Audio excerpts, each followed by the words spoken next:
आहे रोहित शर्माचा बर्थडे आणि रोहित शर्माची खरी किंमत आता मुंबई इंडियन्सला कळते।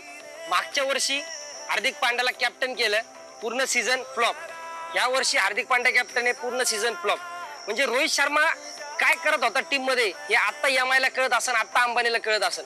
तुम्ही जी टीम मधनं डायरेक्ट हार्दिक पांड्या वाईट आहे असं म्हणत नाही मी, पण रोहित शर्मा हा रोहित शर्मा आहे। आणि तुम्ही इंडियन क्रिकेट टीमच्या 2027च्या वर्ल्ड कपला शुभमन गिलला तुम्ही कॅप्टन केले, तिथे पण चुकीचा डिसिजन तो गौतम गंभीरचा। कारण रोहित शर्माने जे टीम बनवली आहे, जे त्याला स्ट्रॅटेजी माहिती आहे, श्रेयस अय्यर कसा करतो किंवा कॅल्क्युलेशन असते।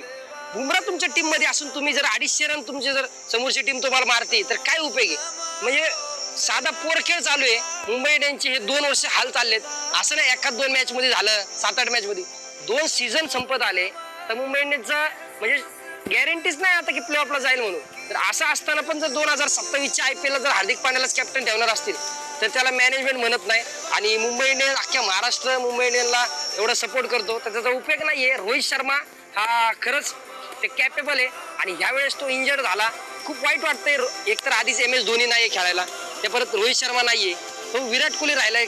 असं वाटतंय की खूप हे लिजेंड सगळे आता ओल्ड होत चालले ते, आणि खरंच ते तिघं खेळताना बघायचे राव। So Rohit Sharma birthday Rohit Sharma.